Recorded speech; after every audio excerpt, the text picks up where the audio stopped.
안녕하세요. 한동호의 약초보감입니다. 오늘은 두릅에 대해서 이야기를 좀 해보겠습니다. 요즘 두릅이 나물로 많이 나오죠. 근데 두릅이 비슷한 것 같으면서도 약간씩 차이가 나기도 합니다. 서로 종이 다르기 때문인데요. 그 차이를 한번 알아보겠습니다. 가장 먼저 보이는 첫 번째, 이것은 참두릅입니다. 그리고 옆에 있는 것은 개두릅. 개두릅 보니까 옆에 작은 가시가 줄기에 붙어 있네요. 그리고 아래에 있는 것은 땅두릅입니다. 땅두릅. 줄기가 모양이 확연히 다르죠. 그리고 바로 옆에 있는 것은 여러분들 많이 모르시겠지만 눈개승마라는 나물입니다. 요즘 강원도 지역에서 이제 새순이 올라오면서 나물로도 많이 먹기 시작했는데요. 아직 모르는 분들이 많은 눈개승마 나물입니다. 그러면 이 두릅의 세 종류와 눈개승마의 차이가 어떤 것들이 있는지, 또 그 귀여운 식물은 무엇인지 한번 살펴보도록 하겠습니다. 첫 번째, 참두릅입니다. 참두릅. 가장 흔하게 보는 두릅이고요. 이게 지금 밑에 이렇게 나무 부분이 있네요. 이 나무 끝에 나는 새순을 채취하기 때문에 참드롭은 이렇게 나무 부분이 목질부가 있는 것들이 있습니다. 대부분 이 부위를 이제 채취해서 이렇게 판매하기도 하는데요. 나무 부분이 있는 것도 있습니다. 바로 옆에는 개두릅입니다. 개두릅. 개두릅 특징을 보니까요. 여전히 이제 나무 끝에서 이렇게 새순이 올라오긴 하지만 나무에도 가시가 있고 줄기에도 가시가 있습니다. 그래서 두릅에 가시가 있으면 개두릅이구나 라고 알고 계시면 되겠습니다. 옆에는 땅두릅입니다. 땅두릅은 참두릅과 개두릅과 달리 줄기에 흙이 있네요. 보니까 땅에서 나는 두릅이구나 라고 아시면 되겠습니다. 이게 세척이 안 된 건데 세척이 된 경우는 이렇게 흙이 안 묻어 있겠지만 그래도 마치 양파 뿌리처럼 이렇게 줄기가 하얗게 올라온 두릅은 땅두릅입니다. 첫 번째 참두릅, 두 번째 개두릅, 땅두릅입니다. 참두릅과 개두릅은 나무에서 올라오죠, 순이. 그리고 참두릅과 개두릅 가장 큰 차이는 개두릅에 이렇게 굵은 가시가 있습니다. 마치 대추나무에 있는 가시처럼 이렇게 굵네요. 참두릅도 이제 간혹 가시가 있는 종이 있지만 요즘은 가시 없는 종들이 개량이 많이 되어 있어서 참두릅에는 가시가 달려있지 않습니다. 땅두릅은 땅에서 올라온다는 특징이 있겠고요. 세 가지 공통점은 모두 오가피나무가라는 공통점이 있습니다. 그래서 두릅이라는 이름들이 모두 이제 붙어 있다고 볼 수 있겠습니다. 이게 바로 눈개승마입니다. 눈개승마의 어린 순인데요.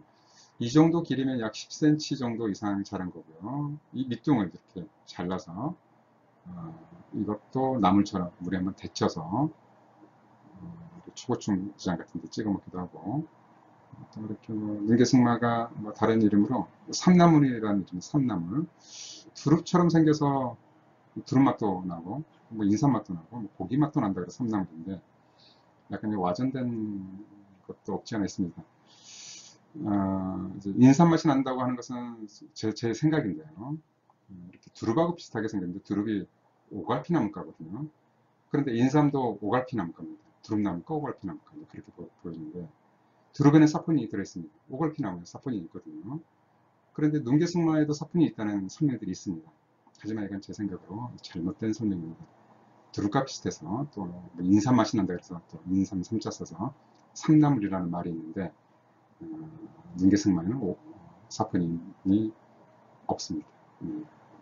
그리고 이제 눈개승마라는 이제 이름은 원래 이제 승마라는 약초가 있는데 승마에서 개승마 또 개승마라는 종이 있거든요.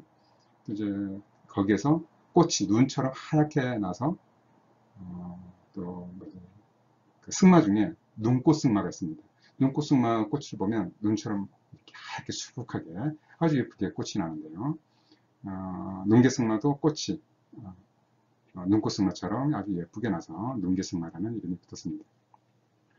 그런데 또 이제 인터넷 자료를 보면 눈개승마라는 이름이 초봄에 눈이 덮여 있는 상태에서 이 눈을 뚫고 올라온다고 그래서 눈 뚫고 개 그래서 이렇게 눈개승마라는 이름이 있다라고 설명이 되어 있는데 제 생각으로는 잘못된 설명으로 보여집니다. 정리하면 눈개승마는 승마에서 개승마 그리고 꽃이 눈꽃승마처럼 예뻐서 눈개승마라는 이름이 붙은 것입니다. 뒤에 가서 좀 자세하게 설명해 보죠.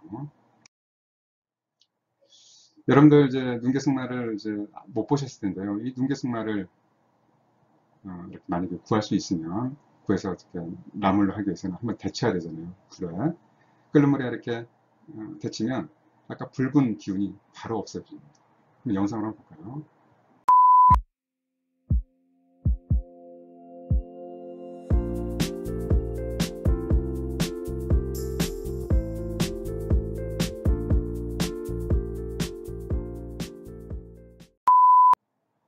잘 보셨죠?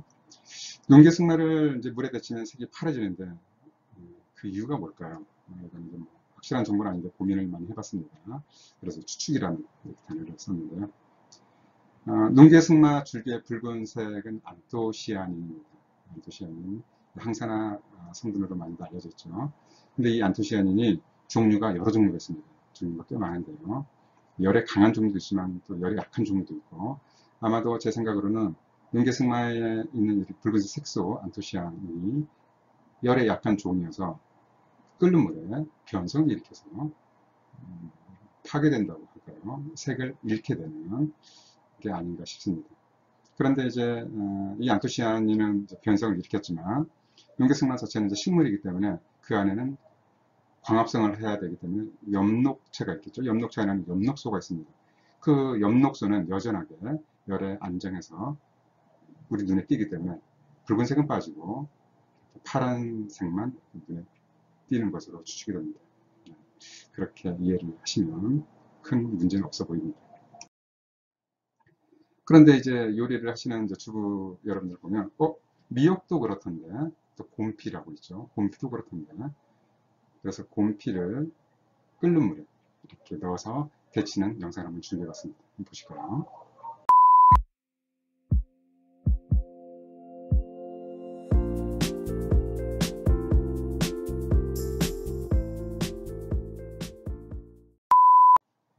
네, 잘 보셨죠? 정말 신기하게 곰피도 이렇게 갈색을 띠다가 끓는 물에 들어가니까 바로 갈색이 없어지고 파래집니다. 근데 곰피나 미역은 이제 갈조류죠. 갈색을 띱니다.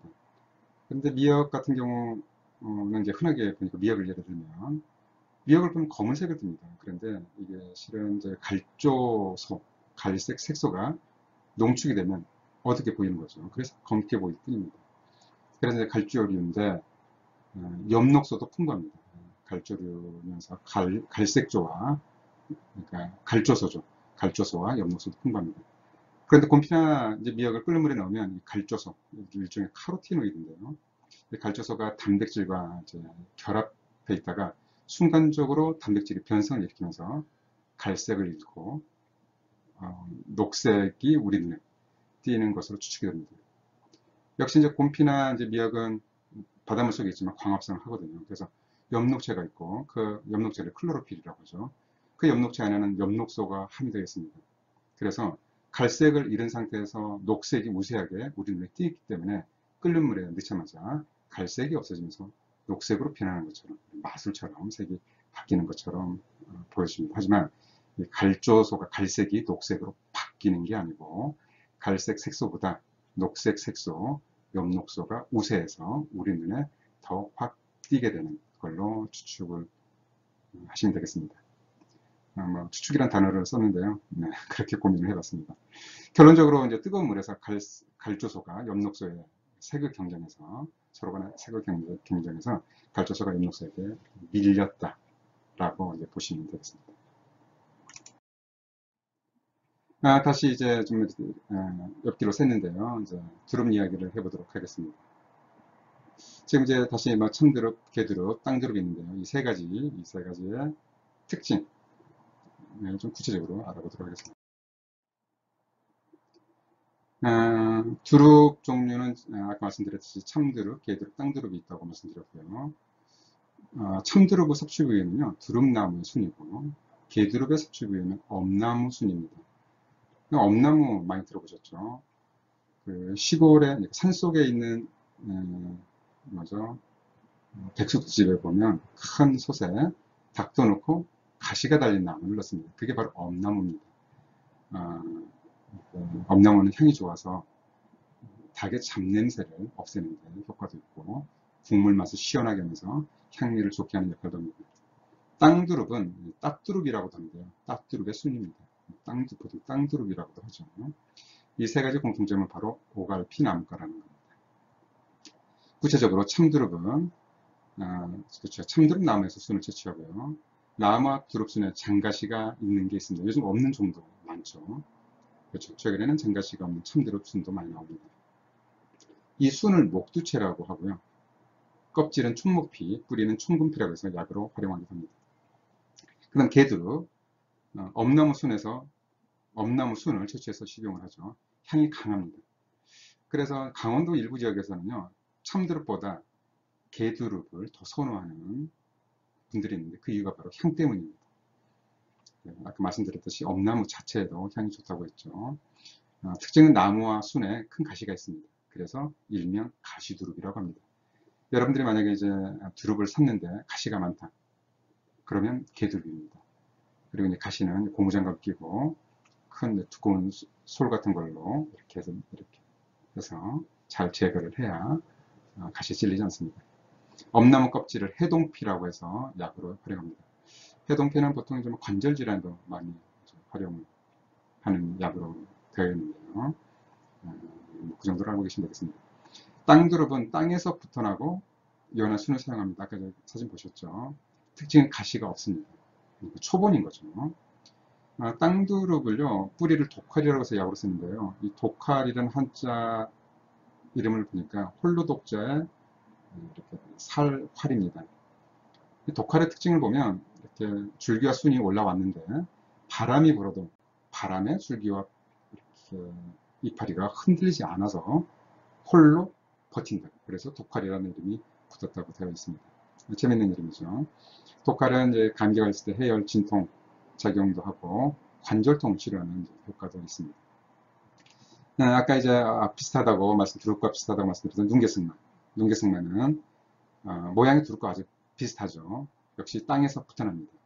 당연히 가시는 없겠고요. 색깔이 붉은 것이, 그러니까 데치기 전의 상태로 보면 색깔이 줄기가 붉은 것이 특징이고요. 연한 순을 사용합니다.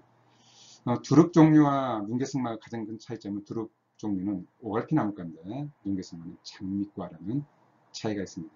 그래서 모양은 아주 비슷해도 식물종은 완전히 다르다는 것을 알 수가 있겠습니다. 다시 이제 눈개승마로 가보도록 하겠습니다. 눈개승마 오늘 처음 들어보셨겠지만 앞으로 제가 이렇게 추측하건대 쉽게 접하지 않을까. 강원도 일부 지역에서는 눈개승마를 굉장히 많은 양을 재배를 해서 나물로 유통을 시키는 곳도 있습니다. 그럼 여러분 식탁에 언젠가는 눈개승마도 쉽게 올라올 일이 있지 않을까 싶습니다.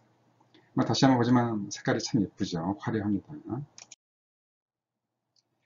그런데 이제 아까 말씀드렸듯이 눈개승마라는 이름은 승마에서 개승마, 눈개승마라는 이름으로 된 건데 그 눈은 바로 눈꽃승마, 그 꽃처럼 눈이 하얗다라고 말씀드렸죠. 이게 눈개승마 꽃입니다. 이것들의 꽃을 보면 이렇게 하얗게 6월 정도는 꽃이 피죠. 그런데 바로 옆에 눈빛승마가 있습니다. 이 눈빛승마 꽃도 보니까 굉장히 예쁘죠. 정말 눈처럼 화사합니다. 그래서 눈개승마 꽃이 눈빛승마 꽃을 닮았다 해서 눈개승마라는 이름이 붙었다라는 걸 알고 계시고, 아래에 있는 촛대승마는 꽃이 한 줄기가 올라오네요. 그래서 촛대승마라는 이름이 붙어 있습니다. 바로 옆에는 세잎승마. 그렇죠. 이제 승마라는 이름이 붙어 있는 것들 보니까 꽃들이 공통적으로 하얗게 화사하게 핍니다. 이게 눈개승마를 이제 아셨겠고, 그런데 이제 인터넷 자료를 보면 승마의 종류가 굉장히 많습니다. 한번 볼까요? 계속 설명드렸던 눈개승마가 있고요. 눈빛승마, 황새승마, 촛대승마, 새잎승마, 끼멸가리. 그리고 그 위에도 몇 종류의 승마라는 이름이 붙어 있는 것들이 있습니다. 가장 큰 차이라면 사실 이제 눈개승마 이름이 승마에서 개승마, 눈개승마로 됐다고 했는데 눈개승마의 승마는 그냥 비슷해서 승마입니다. 이 승마와 비슷해서 승마라는 이름이 붙었을 뿐으로 과가 장미과입니다. 그런데 아래에 있는 이 승마 종류들은 미나리 알려과죠. 여러분들 승마라는 한약재 아시죠? 승마라는 한약재는 미나리 아즈르가로 이 아래에 있는 종의 뿌리를 약재로 활용합니다. 네. 그럼 일단 눈개승마를 한번 볼까요? 말씀드렸다시피 승마와는 다른 종으로 순을 나물로 취취합니다. 개승마 일종으로 꽃이 눈빛 승마를 닮아서 눈개승마라고 말씀드렸고요. 인터넷에 보면 눈개승마의 효능이 두릅의 효능, 또 승마의 효능이 짜집게 된 게 많습니다. 그래서 제가 말씀드렸다시피 눈개승마는 두릅을 닮았지만 과가 다르기 때문에 두릅의 효능을 가져와서 설명하기 어렵고요. 승마라는 이름이 붙었지만 승마의 종이 아니기 때문에 승마의 효능으로 설명할 수도 없습니다. 그래서 인터넷에 나와 있는 이런 자료들은 오류에 해당되겠습니다. 그럼에도 불구하고 최근에 눈개승마 연구 논문들을 나와서 좀 찾아봤더니 그래도 다양한 생리활성 물질들이 있고 항산화 작용이 있어서 소염작용이 있는 걸로 알려져 있습니다. 그렇죠. 뭐 이 정도만 있어도 눈개승마 효능을 뭐 충분하게 이렇게 활용할 수 있는 거기 때문에 굳이 두릅과 뭐 승마의 효능을 이렇게 억지로 차용해서 설명할 이유는 없어 보입니다. 다시 한번 설명해드리면 눈개승마에는 사포닌이 없습니다. 두릅과 비슷해서 사포닌이 있다. 그래서 또 인삼맛이 나서 삼나물이다 라는 설명이 있는데 제 생각으로는, 제 추측으로는 두릅과 비슷해서 이렇게 가져와서 설명을 한 것뿐으로 굳이 그렇게까지 설명하지 않아도 될 것 같습니다. 잘못된 거라고 저는 생각하고 있기 때문에 오류로 알고 계시면 되겠습니다. 아래에 있는 이 승마종을 보면 뿌리를 승마라는 이름으로 약으로 씁니다. 전통적으로 약으로 많이 활용해왔죠. 해열 진통작용, 소염작용, 해독작용이 있습니다. 그래서 감기, 인후염, 피부질환에 활용을 하고 있죠. 해왔고요. 그리고 승마는 얼굴 쪽으로 열이 오르는 기운을 아래로 끌어내려주는 효능이 있습니다. 갱년기 여성들한테도 이렇게 활용할 수 있는데요. 그 TV 이렇게 CF 광고 보면 페라민 땡이라는 의약품이 있죠. 거기에 승마 추출물이 들어갑니다. 그런 쪽으로 효능이 있구나라고 생각하시면 되겠는데요. 그런데 이제 그런 작용들은 여러분 치 아시죠? 갈근이라고 합니다. 갈근과 함께 복용하면 상열작용도 좋아지고 얼굴이 붉어지는 것도 더 진정시킬 수 있고 입마름도 더 쉽게 해결할 수 있기 때문에 만약에 이제 승마라는 약초를 구해서 내가 이제 얼굴이 붉어지고 입마름이 있고 열이 계속 오르는데 도움을 받아볼까 하면 식을 같이 1대1로 비율을 넣어서 섭취하면 좋습니다. 한두 차례, 두세 차례 정도 하루에 나눠 드시게 되면 이렇게 꾸준하게 드시게 되면 어느 정도 효과를 볼 수 있을 걸로 생각합니다. 오늘 이제 그 봄나물로 많이 나오는 두릅에 대해서 또 두릅의 차이에 대해서 말씀드려봤는데요. 일반적으로 이제 봄나물의 효능을 좀 설명해 보겠습니다. 봄나물에는 다양한 비타민, 베타카로틴, 칼슘, 철분 등의 영양소가 있습니다. 그래서 뭐 이제 건강을 지키는 데 도움이 되고요. 그리고 또 대부분 봄나물에는 항산화 물질, 생리활성 물질들이 있습니다. 보다 이제 중요한 것은 제가 보기에는 이제 항산 물질이나 생리활성 물질들인데요. 이러한 성분들은 봄나물 입장에서 인간들에게 이롭게 하기 위해서 만들어낸 성분이 아니라 순이 나면 쉽게 썩습니다. 그래서 그 순을 스스로가 썩지 않도록 하기 위해서 항산 물질을 만들어내는 거고요. 또 생리활성 물질들은 약간 쓴맛이 납니다. 이렇게 편한 맛이 아니죠. 단맛이 아닙니다.